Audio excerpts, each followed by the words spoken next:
নমস্কার, job news চ্যানেলে তোমাদের স্বাগত। রেলের তরফ থেকে একটি নোটিশ জারি হয়েছে, যেটা এএলপি সিবিটি 2 এর জন্য 19 মার্চ এবং 20 মার্চ যে এক্সামটি ক্যান্সেল হয়েছিল সেটি রিশিডিউল করা হয়েছে। সেটি রিশিডিউল করে সেই এক্সামটা 2-5-2025 এবং 6-5-2025 শিডিউল করা হয়েছে।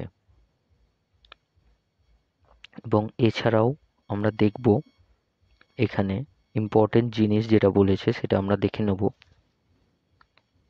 এখানে বলেছে এখানে দুটো একদিনে দুটি করে এক্সাম হবে, ঠিক আছে। একটা হবে 7টা 30 থেকে, দ্বিতীয়টি হবে 12টা 30 থেকে। এরপরে আমরা দেখব সিটি ইন্টিমেশন যে স্লিপটা সেটি সেটি বলেছে 10 দিন আগে দিয়ে দেওয়া হবে বলেছে, ঠিক আছে। আর অ্যাডমিটটা দেওয়া হবে তোমাদের পরীক্ষার ঠিক 4 দিন আগে, ঠিক 4 দিন আগে তোমাদের দিয়ে দেওয়া হবে।